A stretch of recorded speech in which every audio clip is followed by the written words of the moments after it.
now we will move to sixth main, that is look at several examples of rational numbers in the form p by q, q is not equals to 0, where p and q are integers with no common factors other than 1 and having terminating decimal representations, expansions.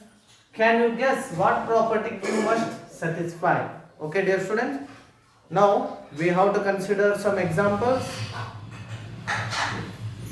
which are in the form of p by q, and p and q are integers, and p and q must not have any other factors other than 1. That means those numbers should be co-prime numbers. Okay, and having terminating decimal representation or expansions. Their decimal expansion should be terminating. Okay, yes, can you guess what property q must satisfy?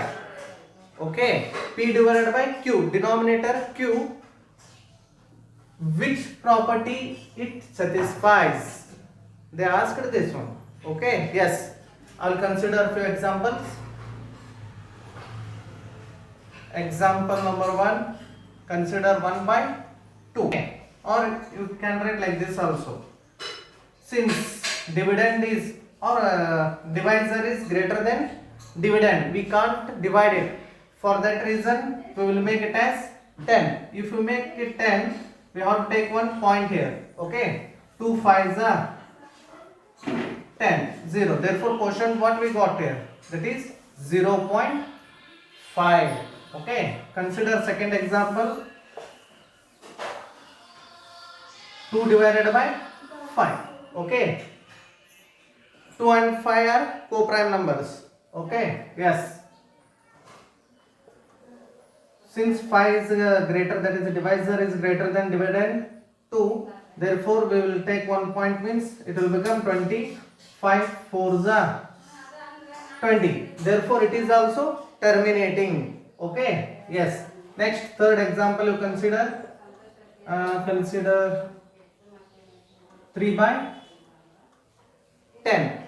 Okay, yes.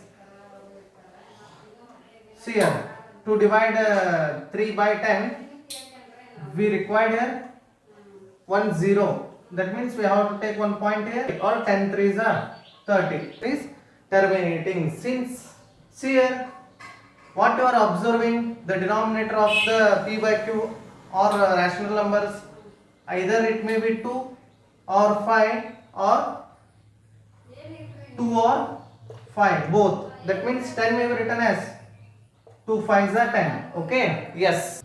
The property that q must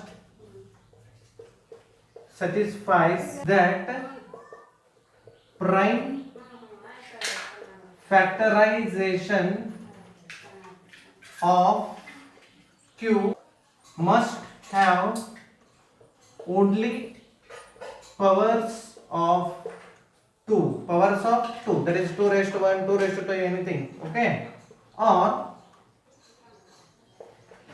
powers of 5. Okay, or powers of both 2 and 5. Understood?